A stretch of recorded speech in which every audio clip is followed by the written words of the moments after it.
this prelude one time.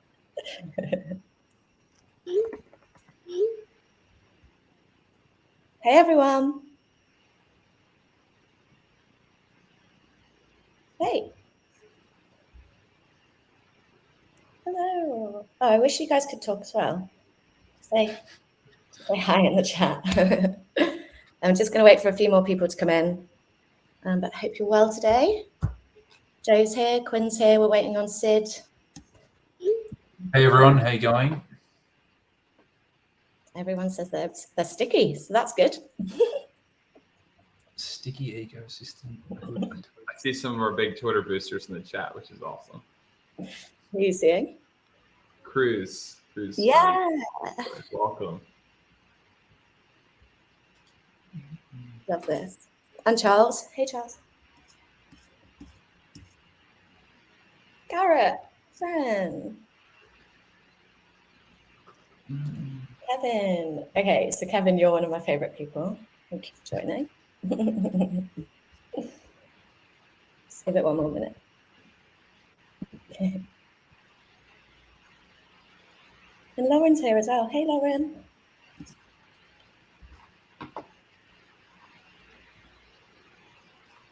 All right. Should we get going? We all warmed up? Game faces on, Joe and Quinn? Let's get going. We've got a lot to get through. All right, let's do it. So thanks everyone for joining today. Sorry it was last minute. Been busy doing stuff, but we'll get these invites out sooner next time.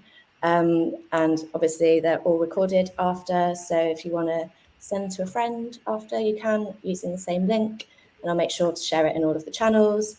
If you don't know me by now, I'm Charlotte, and I am working in the marketing team here at Maple.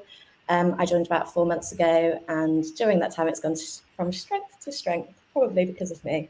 Let's just say that.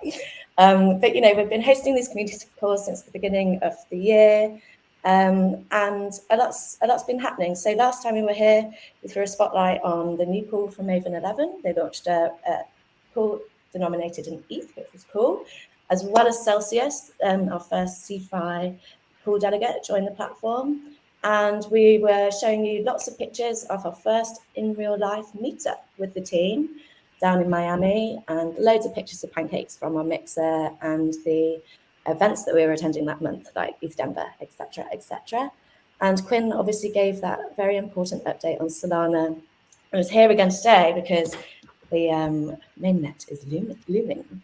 So Sid will be joining us. He is just coming off another call, but he's going to be joining us today.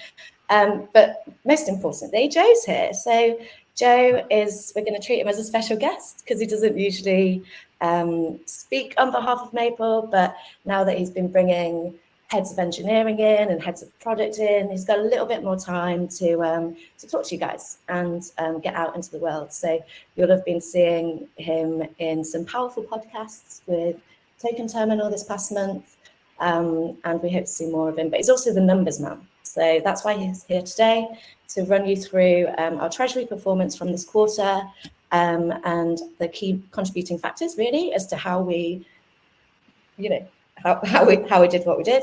And then Sid will take us through our Q2 roadmap. And so there's a few really, really nice projects that we're all working on this quarter, and he'll go through them. Then it'll be over to Quinn to run through Solana, which is super exciting. And we've got a new special section today, which is hat tips, because I think you're probably all seeing that our community is growing, it's super engaged, and yeah, we want to just shout you all out. So, and there's obviously time for a Q&A at the end. So drop them in the chat. We'll answer them at the end. Take a breath. Over to you, maybe, Joe. Do you want to introduce yourself, and then we can go through the Q1 Treasury report? Sure, let's do it. Yes, so for those who don't know me, my name is Joe. I'm the other co-founder of Maple. As Charlotte alludes to, I do hide in the background maybe a little bit more, certainly more than Sid. But that is the way we've designed it from the beginning, or from when we were maybe 3 or 4 people. is that Sid always took more of an external facing role with sales, marketing, investor relations, and things like that. And I've been more focused internally on product and tech and finance and ops and things like that. So, but as the team's been able to expand more, and with Charlotte's continual badgering of me to get out more in the public spotlight, here I am in front of you today. So if we want to turn to the first quarterly report for 2022, we can start to delve into some of the numbers. So the biggest and most exciting thing for us, only being 10 months after launch, is that we've been able to turn our first profitable quarter, which I think for any emerging DAO in the space is pretty impressive. You see a lot of protocols that aren't generating very much revenue, but we've been able to kind of perfect the right combination of growing significantly, but doing it in a profitable and sustainable way. And so I think that's been evidenced by the strong quarter-on-quarter growth that you see, not only in our revenues, but in our expenses. And expenses can be seen as maybe a bad word sometimes, but it is us investing in growth and investing, most importantly, in the people and the team that's building out Maple. And so what that's looked like is that this quarter we've brought on important roles such as head of engineering, which has changed my life. Product manager also changed my life. But then other roles such as a general counsel, we're continuing to build out our operation and sales function, and then always hiring for more engineers. So that's kind of on the expense and investment side. Then also turning to actual revenue growth. So the way that the Maple protocol works is that obviously the more loan originations and more liquidity that comes into the platform, the more revenues that we're going to generate. And so the principle is that we have establishment fees. So at the outset of every loan that's drawn down by a borrower, there is an establishment fee that's paid. And that establishment fee is 0.99% or 1%. And 2/3 of that, or 66 basis points, goes into the Maple treasury every time. The remainder of that, the other third, goes to the pool delegate that originated that loan. And so that's the majority of Maple's revenue, is all sourced through those establishment fees. And so throughout the quarter, we had pretty impressive growth in the amount of loans that we originated. So you would have seen that we crossed the 1 billion mark, which was a huge moment for the team. But we also were able to originate $618 million of loans throughout the quarter across 56 different loans. And so that's more than doubling the size of the protocol and what we've done in the 3 previous quarters in the first quarter of this year. And that's clearly reflected in the revenues that flow through. So you can see that direct correlation, and it's shown on that graph below from Token Terminal, in that the revenues of the protocol are directly correlated to the amount of loan originations, which is what we'd expect in the revenue model that we have. Further to that, you can see that we've kind of trended in the right direction. First quarter of last year, we hadn't launched, and the team was only small. But once we've gone through launch, we had a bigger loss, and then the losses slowly gotten smaller, and now we've turned profitable. And it's a pretty nice trajectory that we've continued on, that shows our predictable nature of the growth, but also that we've done it in a sustainable and measured way.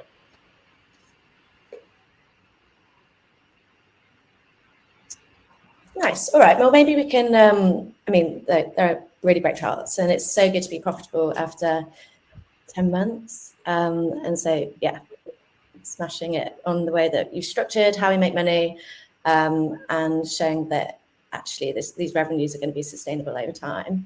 Maybe we can take a little look, because the way that we drive revenues is through delivering loans, but we don't necessarily do them. We're the tech platform that provides the infrastructure for our amazing pool delegates to run their lending businesses. So it's probably worth putting a spotlight on some of the pools and the growth in the pools this quarter. Joe, if you want to just run through that. Yeah, sure. Yeah, so as I alluded to before, the most important things for our growth is the continued flow of liquidity into the pools.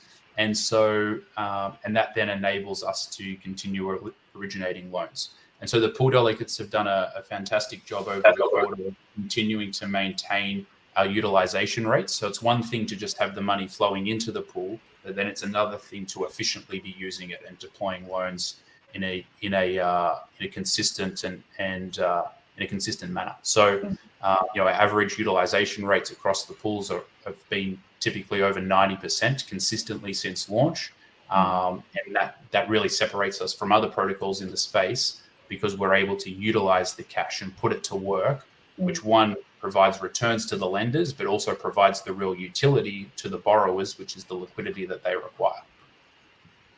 So then speaking to some of the more specifics of the pools that have been running for the quarter. So we had our biggest 2 loans go out, which was in the single borrower pool, which is for Alameda Research. So in February, we launched a loan with Alameda for just under $50 million, $47 million.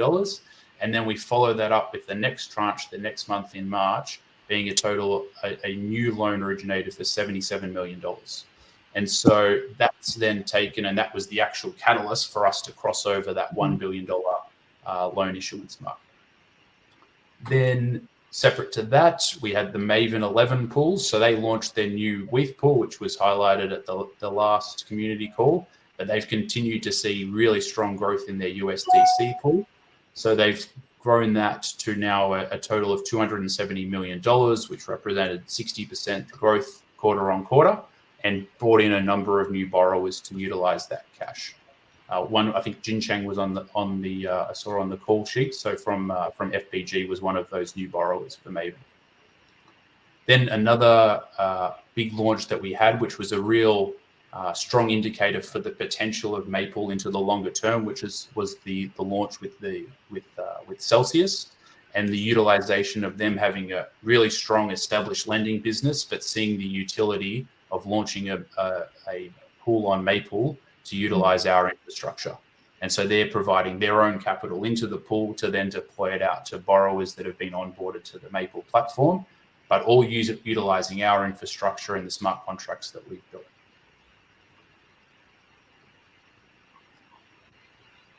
Yeah, not sure if you had any other points you wanted me to highlight from there, Charlotte.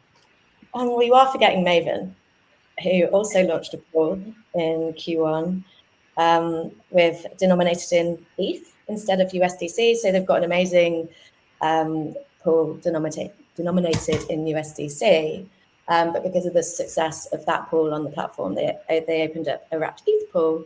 And, that's a public pool, so it's open to deposits. But if you've been checking our channels over the past week or so, you'll see that it opens up every now and again, and the capacity increases, and then that capacity gets swiped up pretty quickly. I think we increased it by 4,000 ETH, and it was gone within 4 hours and 6 hours and 12 hours, respectively. So, that's now sitting at 44 million just like a month later. So it shows the lending demand, but also the borrowing demand as well. And I think Maven 11 are just really great guys and doing a really great job on the platform. Yeah. No, every time I see that when they open it up, it reminds me of the early days when we launched the first 2 pools, because they'd be at such small amounts, and we were kind of always scared to open it up, and we wait and we open it and it filled, and then we're like, wow, it's filled again. And so that it's great to see, and we now kind of evolved to where they're evergreen and we just have them open all the time. And we would hope that we can, in the same way we've done that for the USDC pools, we can also do that for Maven's WETH pool, and then many more pools beyond that.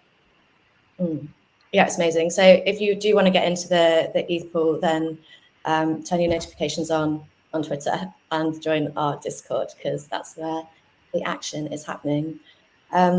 Joe, I think we should just go a little bit deeper on what we've been spending money on. Sure. So you talk through your beautiful... Happy to be accountable to the community too for any questions later on if you want to quiz us. But this is not a public company telethon either, so be careful. But as you can see, the majority of our costs are people, and we continue to invest heavily in the team that we've built out. Now, as much as we love Charlotte, and she loves working at Maple, she does need a salary to come to work every day, pay for the pastries and the coffee to keep her going. But in all seriousness, we'll continue to invest significantly in this area, and we would expect the portion of total expenses, which seems to be around that 70 to 75%, to maintain as we continue to grow. The rest of the expenses are not nearly as significant, but one of the things that kind of wraps into the investment in the team is that we had our first offsite during this quarter, which I think we'll highlight with some photos later on, and can't overemphasize how important that was for the team. It was my first time leaving Australia in 2 years. First time I'd met anyone from the team other than Sid, obviously. And so I can speak to it personally, but I think if you saw the atmosphere and energy that was cultivated in that event, then I think everyone in the community were proud of what they could see there and see the benefit in spending that money. And that'll be something that we look to continue doing moving forward every 6 months or so. Then other things, we continue to invest heavily in our audits. So we've got an ongoing relationship with Trail of Bits. So they're doing all of our Ethereum audits. Obviously, with the upcoming Solana launch, we'll have 2 audits done on that side. And that'll be something that is always going to be a larger expense with our prioritization on security. Other things, our design and marketing budget is quite limited at the moment, but we do have some big initiatives, and there is going to be more spending coming in the next quarter, which I'm sure Charlotte will allude to later on, and you'll start to see why with some leaks of what everything looks like coming forward. But other than that, everything was kind of in line with expectations, and we continue to try and maintain this correct balance between being frugal and managing our money correctly and spending it where it's needed, but ensuring that we don't constrict ourselves to not make the most of all the opportunities that are out there. Yeah, you're so right. And I think opportunities are everywhere, and you can say yes to everything if you really wanted to. But I think our mindset is definitely to take things that have immediate or long-term ROI, and particularly from a marketing perspective, we get reached out to all the time, hey, do you want to do this? Do you want to do that? And actually, we're approaching marketing and our spending from a really authentic way. I think, we're all on this community call right now because we're building an authentic community. We're not spending any money on marketing, and people are coming to us, which is really, really nice. And I think the reason for that is because we have that product market fit that really works, and is gaining traction, and the product's great. So it actually makes my job so much easier, that I don't have to shill a crappy product. We've got an amazing product, product market fit, and we can just grow our community and our customers authentically. But we'll still spend money on things like brand, that Sid might share a little bit off in a bit, people and partnerships, and just being in the right places. All right, so that's money. But what happened? We did a load in Q1. Yeah, we did a load in Q1, and it's probably best presented in pictures. Do you want to walk through what we got up to in Q1, Jay? Oh, sure. All right, so I can start based on the pictures. So maybe one of the bigger news was when we launched on Solana, or announced the launch on Solana, and the way that we were going to do it, which was bringing Quinn and his fabulous partner Jeff into the Maple team through an acquisition. So Sid and I had been thinking about Solana for a little bit. We decided we wanted to do it, and then once we met Quinn and Jeff, then we decided this is the best way to do it. Let's bring them into the Maple team. Then Charlotte was able to grow the marketing team by bringing on Zane, who's been a wonderful help already. Everyone will see her in the public channels, and she's able to fill Charlotte's shoes, so she's able to be freed up to do some of these larger initiatives. But we'll continue to invest in building out more of the public-facing marketing side of the business. Then you can see maybe. I know I don't spend as much time in the Telegram, but every time I drop in there and scroll through the messages, it's the only thing I can see. So Sleeps at night for the rocket gift, but it's coming. The devs are doing something. Don't worry. Yeah. Probably Charlotte's probably going around my back, demanding the resource to build a rocket gift. Yeah. Then you can see a picture from from our offsite. So that is not all of the Maple team, and the Maple team certainly grown since the offsite. But we were able to have about 20 of the 25 members at that time, and that was in Miami in Florida. Weather was amazing, location was amazing, and I think everyone had an awesome time. And I think we were leaking some pictures on Twitter when we were there, so everyone's probably seen a few of those before. Then there's a weird-looking cat logo there, which is our representation of the partnership with Meow. So those guys, I think, have now gone through $10 million that they've deposited into the Maple platform overall, which is really, and that's really scaled in the last few weeks. So they're doing a great job of onboarding more of the traditional finance elements and abstracting away all of the DeFi elements that are required to interact with Maple. And so people are able to just deposit money into a bank account, transfer it, just like they would any other investment, and then they handle all the rails to get it into the Maple pools. Then is that middle one alluding to $1 billion? Yeah, it is, and the 77 million loan. Right, yeah. It was just a bit of a progress update a month ago. Showing pictures. Yes. Yeah. So lots of big numbers, lots of big growth throughout this quarter, and really, if you break it down even further and read the article we released earlier in the week, February and March were the quarters. We saw a real lull through the Christmas, and then we've really launched from February and March with the majority of the volumes and growth coming in that period. Then we've got a new initiative we've kind of launched, or Charlotte's spearheaded, is given we're Maple and maple syrup, is pancake breakfasts. So I think we've had 2 of them so far, 3. And it's going to be I think at most conferences that we're at, it's going to be a bit of a trademark that people can wake up and have some pancakes, probably to soak up as much of the alcohol from the night before as possible. Then Sid's head's in the way on the other pictures.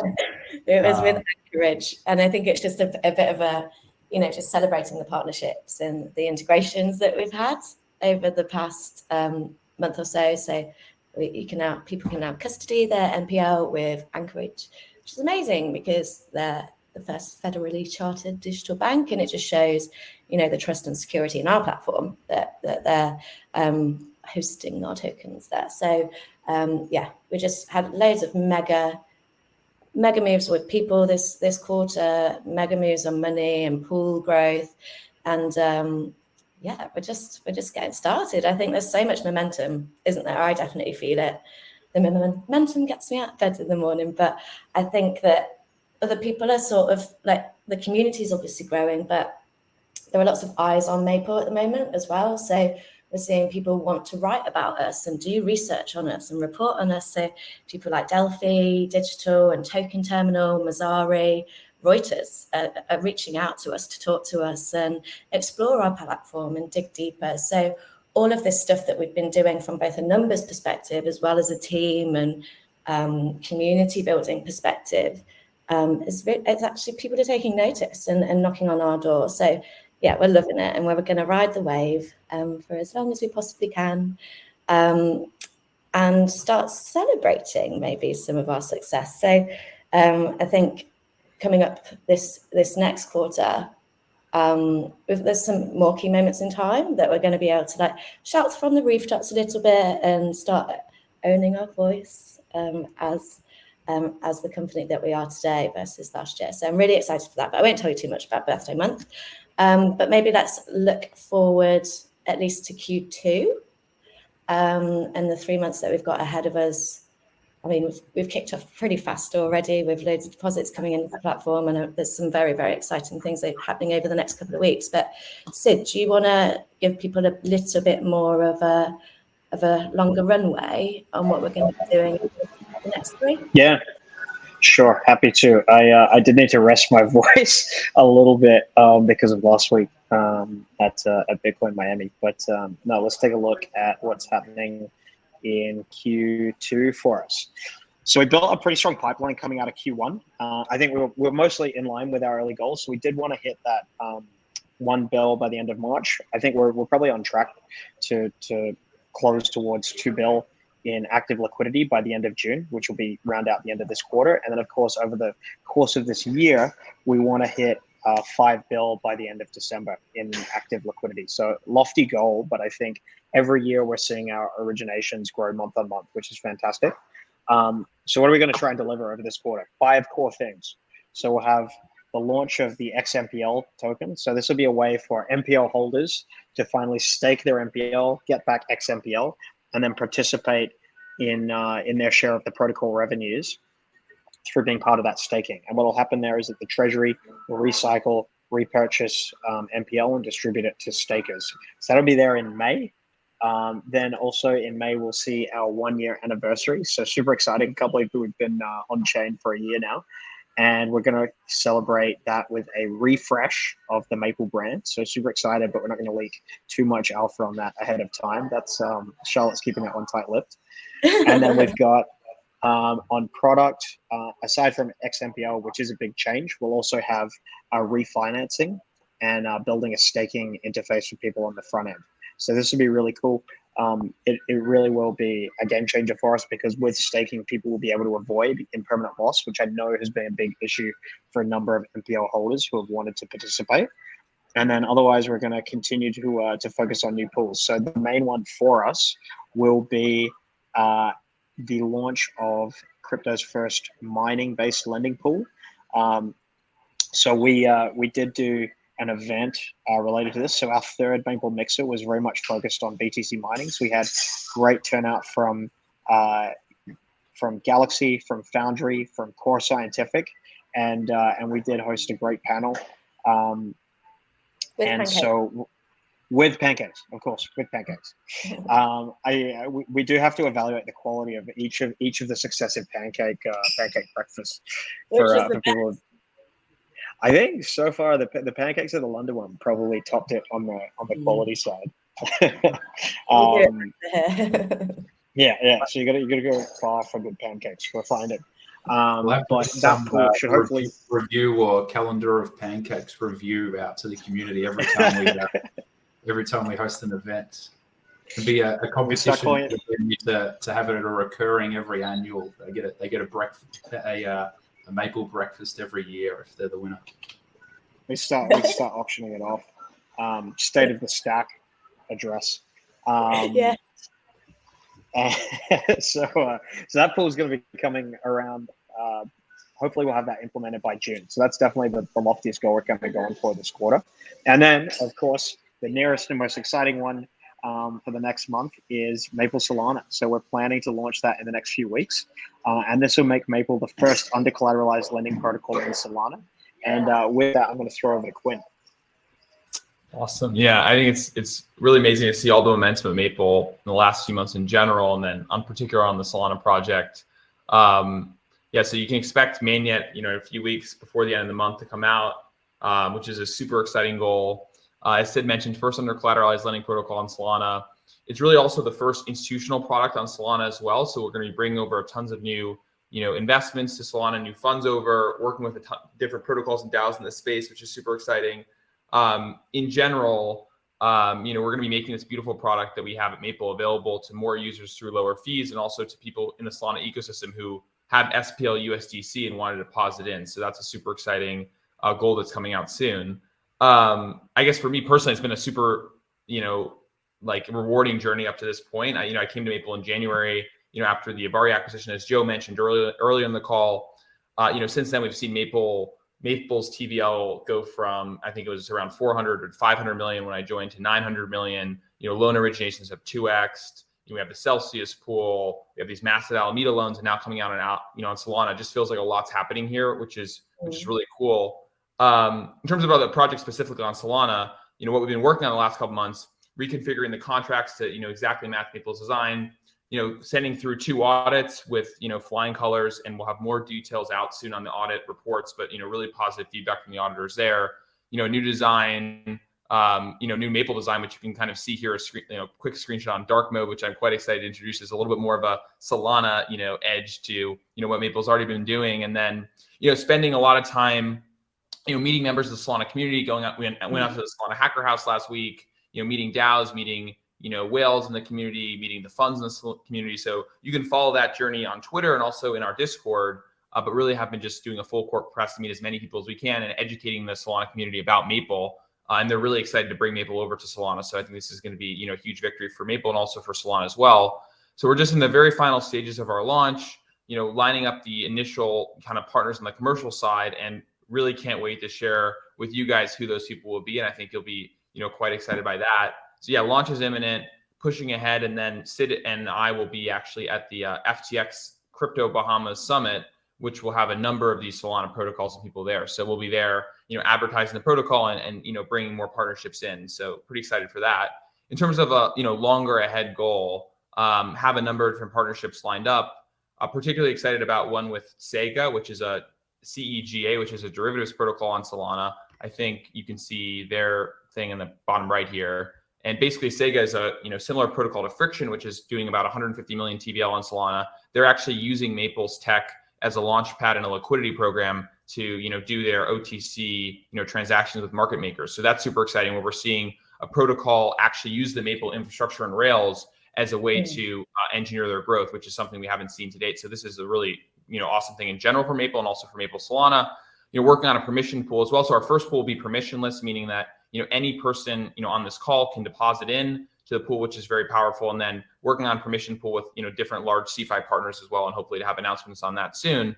And then obviously Syrup, which is the native Solana token, launching 3 to 6 months, after our mainnet launch, and excited for that as well. And then, the near-term roadmap on the tech side is just getting everything up to date and adding staking and every other parity feature that we want to add to the protocol. So pretty exciting stuff.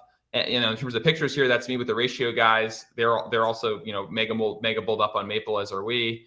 There's Charlotte's Genius in the bottom left, going viral on Solana Twitter, which is super exciting. Not as easy to do as she makes it look. And then, we were actually named in the Solana News kind of infographic that they release every quarter in terms of protocols that are coming out on Solana and that are out on Solana.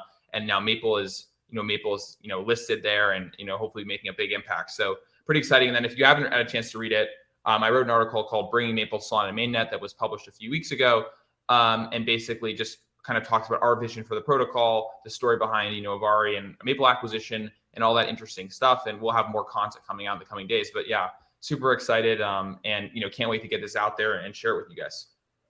And it's imminent.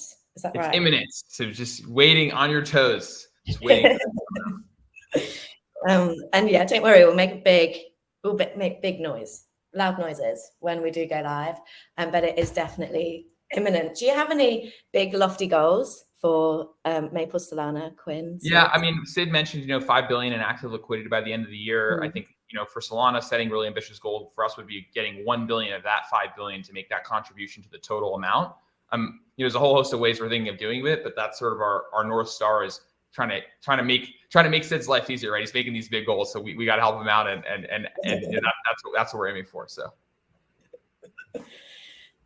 we might need some help from our community as well. Then. Yeah, I think that's right. Yeah. Help Quinn help May community. Yeah, please.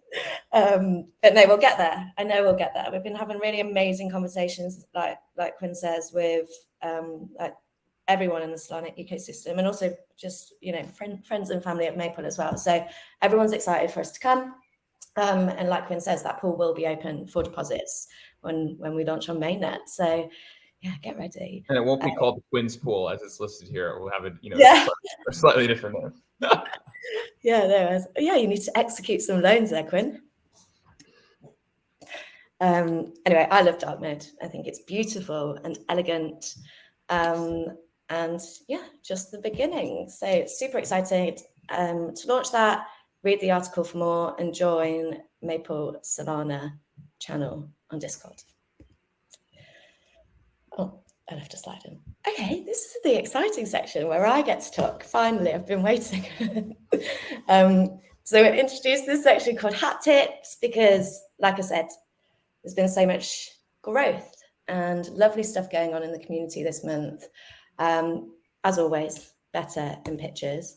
More serious one to start with, I guess, is Maker and Maple. So Lucas, who leads our smart contracts team, released an article yesterday just about what could be an incredibly powerful partnership for both us and Maker in scaling DAI through the Maple platform.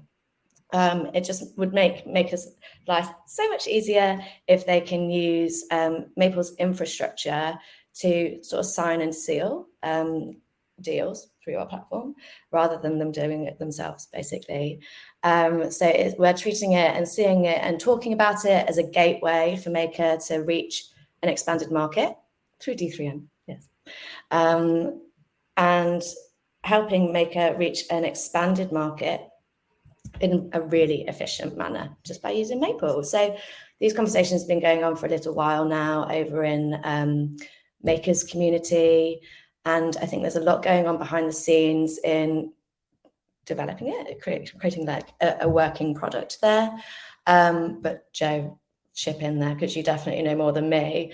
But there's been a lot of noise on Twitter about it as well. So if you do want to get closer to what that partnership is, read Lucas's article that he published yesterday because it's really amazing and there's really good charts in there, even including Pepe. So worth it for that. And what's exciting about it is that, you know, it expands immediately, but also over time. And where it can expand is into industry-specific sectors that I get quite excited about. So it can mean that we can operate within health, in tech, in space exploration. And I want to do that. So let's get the proposal through and make it happen. Joe, Sid, would you comment on any technicalities or like build on that? 'Cause I feel like I didn't necessarily explain it very well. Yeah, no, you did a great job. So the main plan, or how we've kind of devised it with the various parts of the Maker team, is that we want to start by leveraging off what Maple's already built out and prove the integration model. So use D3M to deploy into a pool to then distribute DAI to market makers, and that's an established borrower vertical that we have, obviously. And then once that's then built out and we've got one DAI pool going, we can then look to fulfill more of Maker's longer term vision, which is where they want to move more into these real world borrowers and seeing the utility of DAI spread throughout the real world and it being able to be leveraged across all different borrower verticals within their ESG framed mindset that they want to focus on as well. So that's the path forward. There's a bit of tech to do on Maker's side first, and then we'll start working towards the integration and launching a DAI pool. To answer your question whilst I'm going, David, no, there wouldn't be any PSM. The idea is to try and get DAI out there into the ecosystem and not utilize the PSM conversion into another stable. Thank you. Any more questions on that, drop them in the chat and someone else can answer them because I obviously don't know everything on there. But that was a serious bit. Now this is the fun bit. So I want to tip my hat. I don't know if everyone uses that phrase, but it's definitely something that we use internally. We tip the hat each Friday to our team members that have done a good job. And we just want to give them shout outs. So that's something that I really like about working here is, that we show our gratitude, we say thanks where thanks is due. And we celebrate people when they've done great work. So that's why we're here, to celebrate you guys. So key moments in time, said in pictures, again, is that we brought on an intern, a sort of unofficial intern, which can be quite confusing. I can understand that don't actually work here. But they're a really, really great friend of ours, Kyle. And he is working underneath Laura, the chief syrup strategist, who also doesn't work here, but is also an amazing friend. Official, unofficial chief strategist. Not yet, Charlotte. Doesn't work here yet. Yes, exactly. And we are hiring. But you know, they are great friends with Maple. And they've come on board this month. They've been attending our parties, but the most exciting thing that they've done is launch some merch. So what started off on Twitter as a joke is real. So now Kyle's amazing picture, which you can see bottom left, amazing merch design, sorry, should I say, is actually coming into real life. So Laura had the brilliant idea to do a giveaway on April Fool's Day, and this will now be in the hands of 20 lucky winners soon. Laura's been busy in Miami, so she's not awarded the winners yet, but she will, and it's not a joke. It's real life, real merch by real people for real people. So it's coming soon, promise.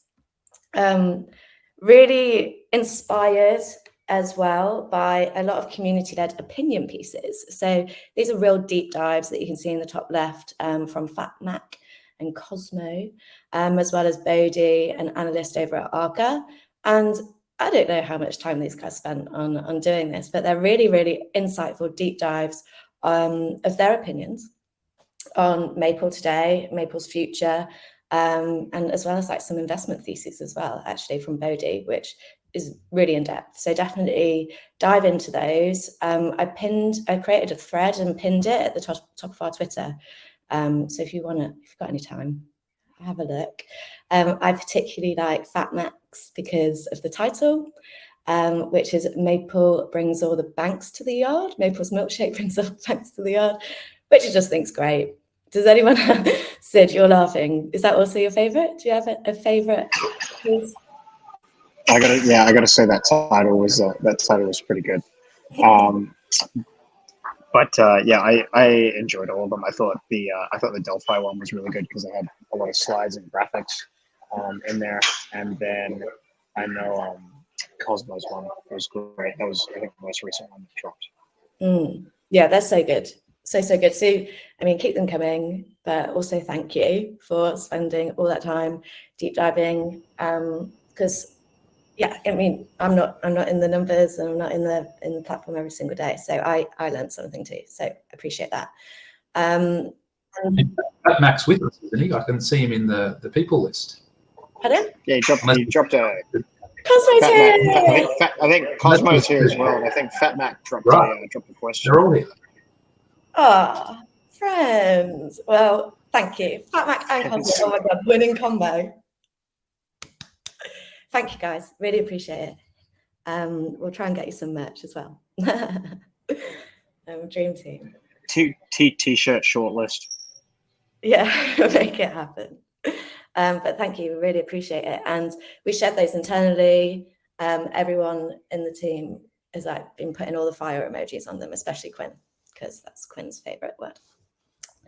And what else happened? So we reached 14K. So I did a little poll about what people want to see more of on Twitter, asking important questions like, is it our product? Is it our protocol? Or is it people in pancakes? And you guys are so pure that all you want to see are people in pancakes. So, I mean, that's an easier it's an easier job for me because I can just take pictures. So great, you'll get the content you want. But it's just really nice to, you know, that you like seeing people's faces and all the food pics. So we'll keep them coming. Sid, do you want to talk about your transition? Yes, after so long showing up on DeFi podcasts and things with the suit and tie pick from back in 2019, we thought it was time to finally retire TradFi Sid. I think a number of people would see the photo and actually couldn't recognize me when I showed up in person. So it was also a little bit of a practical benefit to actually start getting let into some of the things I'm speaking at. We did finally get around to retiring TradFi Sid for DeFi Sid. Can't really see it, but the hair is a little bit longer. A little bit longer than it was in the first TradFi pick.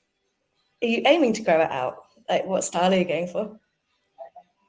I think we'll go longer. Yeah, Nice. Flowing, sort of syrupy. The best part is the attempts to grow some facial hair, though. Oh, I can do a fair job. I can do it. Yeah, there's a shadow. I can see it.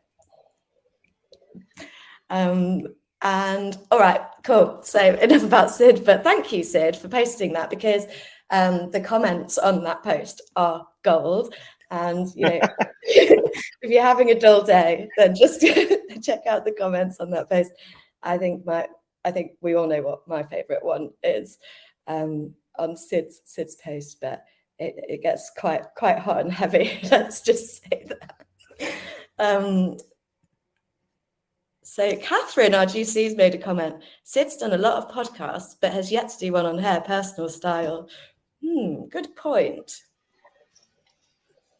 I was gonna say I don't know that I would find a receptive audience amongst DeFi, except for the commenter on that photo of me. I mean, people are into it, Sid. People are into you. You're going to be like DeFi famous, or at least a poster boy of some sort. And then Kevin's here, so thank you, Kevin, for joining, because you made my week this week. It was also performance reviews, so I shared your post with Sid and with Joe regarding our Twitter account, and that it's on fire at the moment and that we're crushing it. So thank you, that made my day. And I got some good feedback on Twitter, on our comms on Twitter, so I appreciate that, making me look good. That's sort of it. Should probably mention a rocket GIF.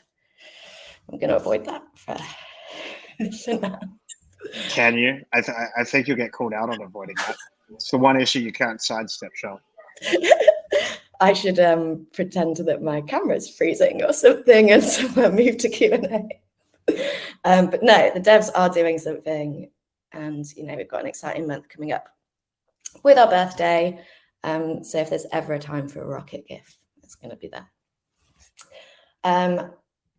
Should we stop talking and throw it to the floor? I think there's some questions in the chat. So,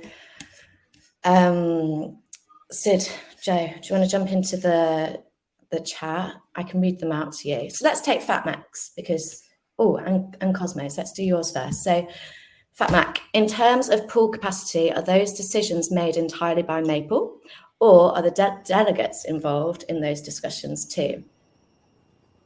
Yes, those are completely controlled by the pool delegates. So they have the ability at any time to increase, decrease, or change the capacity that sits in their pool. And so they're able to assess the borrower demand that they know they have upcoming, the amount of lender activity that they have. And so you'll see with the more established pools that are larger that the cap just keeps increasing. There's always sufficient room to deposit more capital in. When it's in a new and emerging pool that's in its early growth stages, then the pool delegates will be more controlled in the way that they manage those caps and making sure that the matching of liquidity that comes in matches borrower demand, so that we just don't have idle cash sitting in pools. Because that's not efficient. Highly inefficient. FatMac, does that answer your question? You must have loads of really in detail questions, surely, after doing your deep dive on Maple. If you do, drop them in the chat. Cosmo, did Sid answer your question on active liquidity? Easy. I'm assuming yes. But let us know.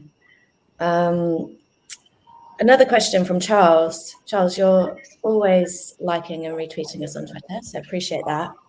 Sid, do you want to take this one regarding tokens? Yeah, sure. So yes, Charles, in the event of a default state, MPL that's staked to the reserve would be sold to retrieve USDC that would then be put back into the pool. Now, under new tokenomics, remember that the reserve could be comprised of XMPL and USDC, and potentially we're looking at also having WBTC in there. So it wouldn't be a full whack copped by the MPL liquidation, so that would be kind of balanced across the denominations in the reserve. And then Cosmo's related question underneath it is, and also Charles, that's one of the reasons why the MPL that is staked is getting paid a portion of the interest that's coming through, is because it's actively participating in the platform. Cosmo, the follow-on question. So who does the loan servicing in the event of default? So regular loan servicing is done by the pool delegate. In the event of default, we had the Cayman Enforcement Foundation that was set up, and we are currently working. So Catherine, our GC, who's in the chat, I can see, and Joe and I are working on an update there just to kind of tighten that up, and we're just looking at what structure would be most efficient, whether that's a loan administrator or some other kind of function that's there. But we do presently have an enforcement mechanism in there, and it is the Cayman Foundation. So it has an enforceable right under the loan documents, and then would engage a litigator or arbitration proceedings. I think, Charles, you got one other thing there. Sorry, did you go, Charlotte? No, I was going to ask Catherine if that was a good answer. I'm just waiting for her to reply. So speak up in the chat, yeah.